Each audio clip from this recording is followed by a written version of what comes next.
Okay, hey, we've been joined by Lydie Denier. She's the author of that book, A Voice for Ambassador J. Stevens. You might recall she was on the show just recently, and we were talking about the book. But just last night, she was at the debate, the presidential debate. Lydie, you there? Yes, I'm there. Hi, Ed. How are you? Hey, good. It's so good to hear your voice. Tell us about Thank yourself you. real quick. Remind people, who is Lydie Denier? So I knew Chris Stevens. I was engaged to him at one point of my life, and we had a really nice relationship. But like all good things, sometimes there's an end to it. And after he died, to me it was devastating. He was a great guy, and there were so many things said about him, and got me angry that people were talking about him without knowing him, and nobody was saying anything to discredit those people. So I wrote a book, and it's called A Voice for Ambassador J. Christopher Stevens. And, I'm very proud of it. I've got some very good reviews on Amazon.com. And, to me, it's a good tribute to him. And, the third debate was last night, and I really want to go. I wanted to be there. To me, it's such history, what's going on. It's never, it's amazing. Sure. So many people were watching it on television, and the first two debates I watched on TV. But I thought it would be nice to be there, to feel the energy of the room. And so, I made a phone call and to the Trump campaign, and I said, hey, is it possible? Because friends of mine tried to get tickets, and they couldn't get any tickets. So is it possible? And they said, you alone? I said, yeah, me alone. If I cannot get any tickets, me alone. And they said, great. So I took a flight yesterday morning. I went to Las Vegas, and I was so pleased because Patricia Smith was there, and also John Teagan, who was one of the survivors who came back from Benghazi. And also President Obama half-brother was there, and we were all staying in the same hotel, and on the way to the debate. Let me ask you a couple of questions, first of all. Now, when did you call Trump? The same day? No, the day before. The day before. So, okay, and you called him up like in the morning? I called his, his campaign people, and I said, is it possible to have one seat? I said, of course. So, but I'm the one. I decided I wanted to go. Right. And so, who'd you call? You called Corey Lewandowski? I called him. I called. There's a few people who works for him that I have the cell phone, and I sent a text and say, hey, if it's an available seat, I would love to come. Now, did you fly yourself out, or did they pay for your ticket? Actually, no. They said, we'll be happy to send you a ticket. So I said, okay, you're on. Great. That is so cool. To me, it was amazing. And, I hadn't been in Las Vegas for a very, very, very long time. Last time I was there was with Chris. It's been years. Oh, so, it was, I don't know. I wanted to go. I really wanted. Okay, then where did you stay? What hotel? I stayed at the Trump Hotel. Okay, so they put you up for free. They gave you a free room, right? Oh, yeah, everything. Was it a nice room, like a suite? Was it a nice room?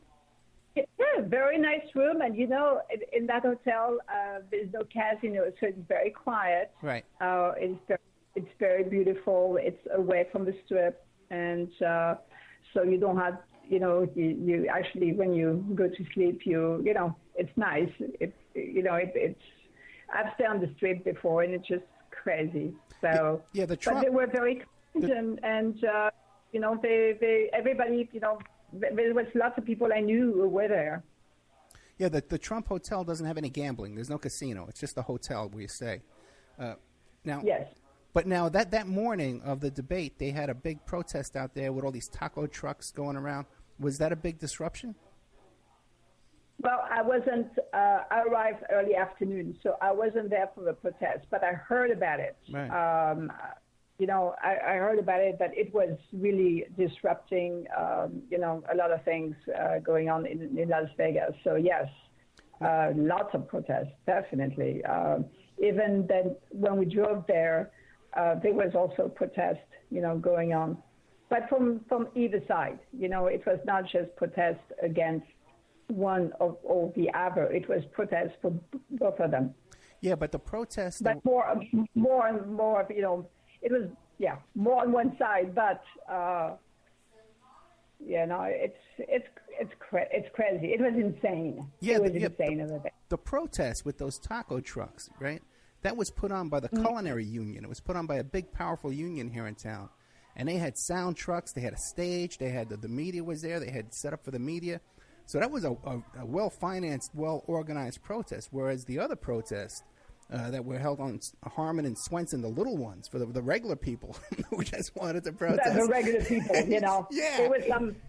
There was some dressed like Trump. There was some. I mean, it was just like, oh my God, it's. Now was Donald Trump staying at that hotel too as well, where that big giant protest was going on? Oh, I don't know. I don't know where he was staying. I have no clue. I didn't ask.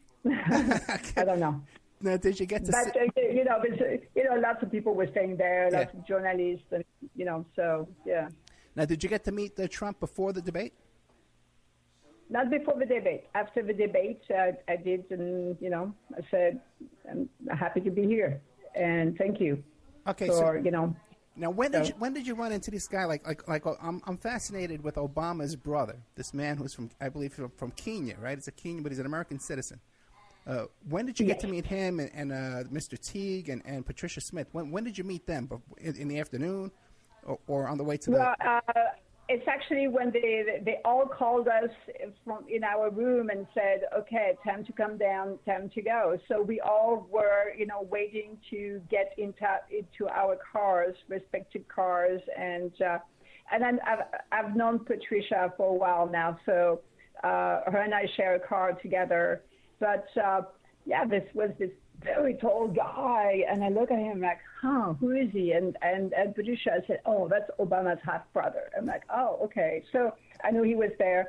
I hadn't met Teague yet. It was my first time, and it was great. So we all end up, pretty much going together,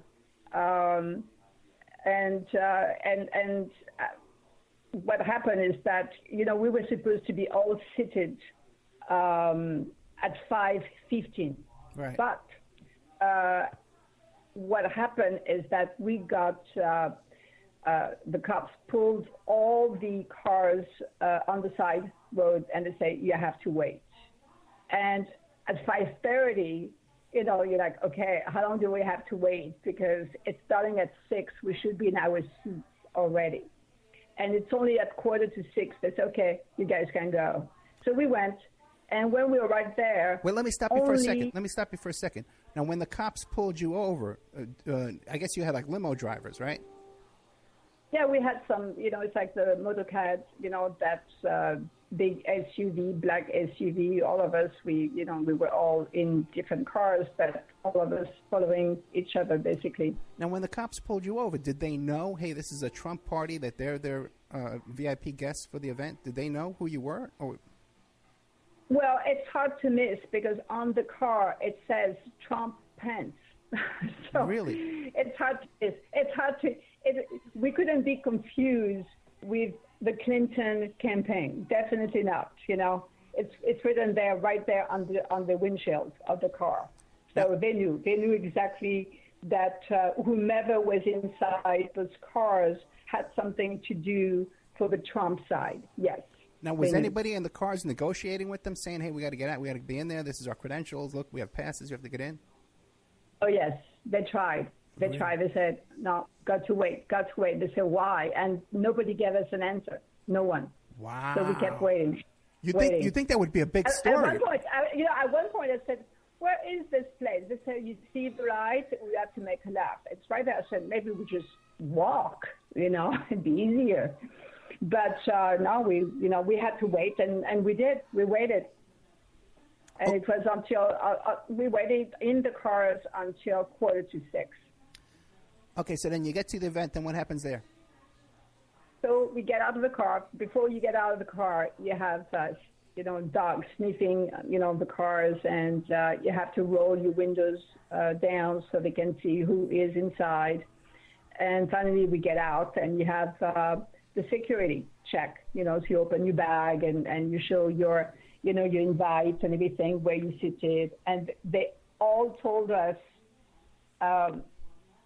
stay on one side and wait here. And we're like, more waiting? Really? You got to be kidding. So at this point, people who were assigned to us from the Trump campaign, they're arguing with the security guard. It's like, come on. I mean, those have, they are guests of Mr. Trump. All right. They need to be seated like now. And the guy looked at us, he had a smirk on his face and said, yeah, I know. Okay, now my God, well, let me it's amazing. Yeah, no, let me interrupt you for a couple of seconds, okay? Because now I've been to many of these events, and I go in through the press section, and there's very little bit of checking. And Hillary's there, Trump's there. I've been to all these events, okay? And the secret, I go through that Secret Service entrance that's for press, but usually that's also the VIP entrance. Were you going through the same entrance for press and VIP, or the main entrance? It was the same entrance. For press and VIP, right? And VIPs, yeah. And we had VIP. We had VIP cards. We had, all of us had some. And it was the Secret Service that was holding you up? Yep. Wow. Yep. And they did. And at one point, I told one of them, I said, if I give you my driving license, would that help? He said, no. I'm like, okay. It was just crazy, really crazy. It was insane. And if it happened to just one of us, okay, maybe there's like, okay, they need to check more on the, who we are or whatever. But it's all of us. And we all belong to the same gang, Yeah. So, it was done on purpose. They knew as soon as both parties were on stage, they waited at 6:10, almost 6:15. They said, okay, you can go now. Oh, so they didn't let you in until Trump and Hillary were on the stage, so then you wouldn't be videotaped coming in. Exactly. Oh, wow. So like that. Oh, yeah. No, it was done on purpose. Let's face it. Now, let me ask you this. Now, did they do the same thing to the Hillary friends, the VIP guests of the Hillary campaign? Were they held out there, too, or were they just ushered right in? Oh, no. They were not held up for sure. Oh, wow. They went right in. And we know that for a fact. It's because at one point, when we were pulled over on the road, there was also motorcades with Hillary's, some members of the family, not close family, but, some members, I'm not sure who was there, but it was in one car. And they let that car go, and they asked us to wait. So, no, it was done on purpose, let's face it. Well, now, listen, let me ask you another question. Lydie, has anybody from the press, have you talked to anybody from the press besides me about this? Actually, just to one person, it's Rita Cosby. She was there last night also. Okay. And I was on for a few minutes on the radio with her. So, and I told her, she said, oh my God, I knew you were here. She knew because actually Megyn Kelly said, and we know that Lydie Denier, the former fiance of Ambassador Chris Stevens, is here tonight. So everybody knew, the press knew I was there. But nobody could see me on the floor. Guess what? Because I was held up outside for 40 minutes. I was watching the news all day long, and they started mentioning your name. I guess it was about 3 o'clock, 4 o'clock in the afternoon that they started talking about. Right away, they talked about Obama's brother. But your name didn't come up until about 3 o'clock or 4, maybe 2, 3, 4 o'clock around that time. Yeah. Okay, very. This is around the time that I arrived at the hotel, so it's probably, they were waiting to make sure I was there or, whatever. But it's just, no, it's crazy. So I was supposed to be seated next to pretty much all of them, Patricia and Tig, and so we all got separated because suddenly we couldn't be where we were supposed to be sitting. which was in the first row. I was on row A, seat 13, and so I sat in a little bit in the. No, I had a good seat, but let's face it, row A was the best. We had a better seat. The thing is, listen, it's great to be there, but the thing is, you were invited by a presidential candidate. I'm no Trump fan, okay, I'll tell you right off the bat, but I'm no Hillary fan either. But you were invited by the candidate, to sit in this special seat of honor, which was called all day long. This is just outrageous. I can't believe no one's reporting on this. Now, I know. Real quick though, what is this guy? This Obama's brother? What's he like? Is he like a funny guy? I didn't get a chance to talk to him. I say hello, I introduce myself, right? And that's about it. But he seems very nice and very down to earth, and it's I didn't get a chance. I mean, as for Patricia, and I know Patricia, and right. So it was great to see her, and I was so happy to meet Tig. And I thanked him for what he did and for trying and for trying to save the lives and it's the atmosphere just to be there and to be I was thrilled to be there, absolutely. And all my friends were very jealous because some of them tried to get tickets to go there and they say, sorry, can't, sold out. So it was a privilege, definitely. Now, what about after the debate? Were you, because you weren't in those seats of honor like you should have been, and Hillary's friends, they were in their seats where they were supposed to be in the front row, right? Of course. Okay, this is amazing. Now, what about after the event?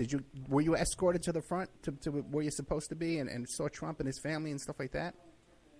I saw Trump and his family. I had I talked to Eric Trump, one of his sons, for a little while, and then I went to the spin room, and I did a radio show for Rita Cosby, and talked to a few people.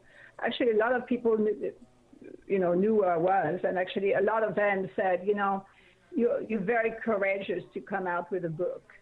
All right, I agree with that. Yeah, but now, yeah, okay. Was Eric was he aware when you talked to Trump's people? Were they aware that you guys were mistreated like this by the police and by the security? I told him. I told Mr. Trump just after the debate. I shook his hand and he saw me and I said, "Yeah, I'm here," but it was very difficult. I said, held out for 40 minutes, and he said, "I'm so sorry." And I told Eric Trump, and basically, figured I tried to see what really happened there, because it's not just one person, it's all of us that got treated this way. Yeah, and that can't be by accident either. Okay, now how did it go in the spin room? In the spin room, were people asking you about this? How come you weren't seated in this place, and how come just Rita Cosby the only one to talk to you? Well, yeah, it was really crazy. It was really insane, and because I was not really scheduled per se, because I was, I didn't make up my, I didn't want to go, but I was not shy, but, I'm like, should I ask for ticket or not? And then decided, why not? Let's ask, if there's no ticket, there's no ticket. So they sort of knew that I was there without really knowing that I was there. I did talk to BBC, okay, which was really good. But I met a few people who knew that I had wrote the book, and some of them, read it and congratulated me. And so I met some, really nice people. I have lots of business cards. Now, what about, was Obama's brother, was he being interviewed in the spin room? I think he actually got interviewed by Sean Hannity. So now, when you guys were in the spin room, did you have a special place to be, or you were just wandering around with no? Pretty much, I stayed next to the person who was appointed to me, and I stayed with Patricia right. and Tig, so we can hang out, all of us together. But there was no we were not going from one booth to the other booth. No. Okay, very interesting. Very interesting. This whole thing is so bizarre. How is Patricia Smith? How's she holding up? She's holding up good. She really hopes it's not her who's going to be president. I mean, she thinks that, can't happen. But she's holding good. But if you get her to talk about Sean, she has tears, of course, because she misses him, and that's her only child. So it's really hard on her. Her health is good. She's having a little hard time to walk, so we had to walk slowly for her. But I love her. She's great. She's a great lady. She's very nice and very kind woman. Yeah, it's a shame because they do kind of mistreat her in the media. The press kind of is disrespectful to her, in my opinion. Very disrespectful. Oh, very. Yeah, that's horrible. That really is a shame because she's a mother. That's just a horrible thing. Now, she's a mom, and you know what? She has the right to grieve the way she wants. Right. It's let her grieve. Let her. I mean, so what? I mean, for her, I mean, she said that when Hillary Clinton held her in her arms and said, we're going to go after the guy who did that video, that's because of that. It's because of that video that your son died. And then finding out that it is not true. She said she lied to me. And I'm still waiting for her to call me and say, hey, I am sorry I lied to you. But, she knows that will never happen. You know what? If you can, if you're in contact with her, I'd love to do an interview with her if she'd like to come on the show and tell her story. She would love to. Yeah, absolutely. She has an open invitation. I would love to have her on anytime. Now, absolutely. Yeah, because that's these are the stories people need to hear. Now, what about after the debate, after the spin room? Did you get to go out and party a little bit? We all went back to the hotel, and there's actually another woman who was there. Her name is Leslie Milwee. Have you heard of her? No, I don't think so.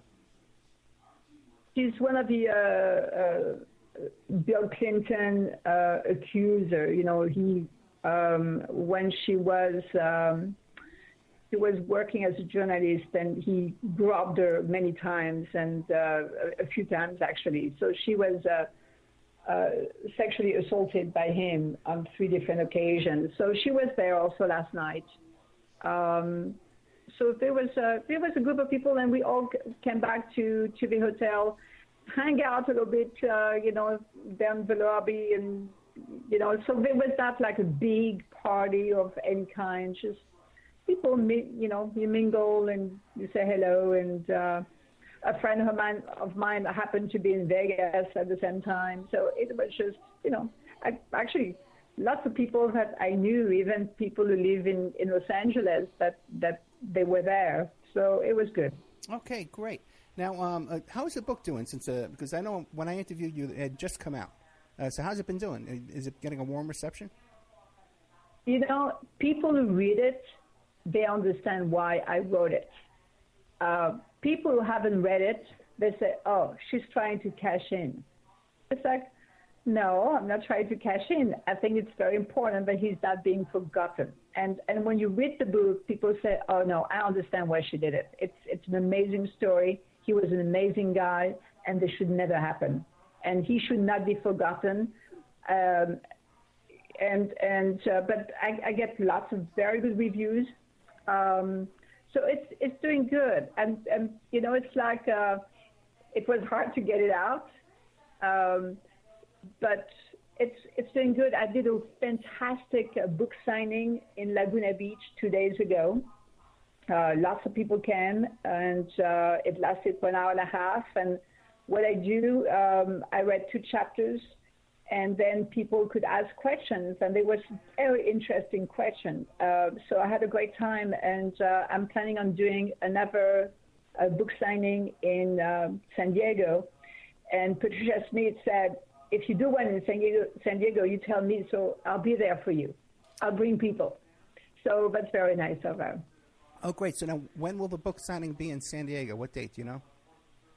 I don't know. I have to see, the schedule and see where I'm going to do it. But definitely before the end of the month. Okay, I'm looking You want to come? Yeah, I think I will. Yeah, I'm looking at Amazon right now. It's 92% positive reviews, and there is not a single, not one single negative review. Like none of those 1 star. They're all either 4 stars or 5 stars. Almost all 5 stars. Now, Yeah. Okay, so I asked you if you have any appearances coming up, and I asked you about the book. What else do you want to leave us with? Because I know we don't have much time. Well, I hope to be on Sean Hannity. I hope Sean Hannity is going to read the book, and I hope that he'll say, okay, come on the show. I hope so. Yeah, I would hope so, too. You think they would support you, yeah. Yes, I would hope so. And, I don't know if you know Megan Kelly, but thank you, Megan, for talking about me, and I'd love to be on her show, too. So now it's out there. Okay, great. Listen, Lydie Denier, thank you so much for this information. This is really, we should put out a press release on the way you were treated. Yes. Really, because this is really scandalous. The way that whole thing was treated, with to have that big protest and the taco trucks, and then to have his special guests mistreated this way and diverted and held up there, because there's no excuse for holding people up at that press entrance. Oh, you're on the list. You show your ID. They go through your bag, and that's it. Yeah. And we had the invite. We had the invite that says which row, which seat, and who we are. They knew what they were doing. They knew. Yeah, it was not a mistake. It was on purpose. Lydie Denier, thank you so much. Okay, if anything comes up, you give me a call right away. We'll put you right on the air. Okay, perfect.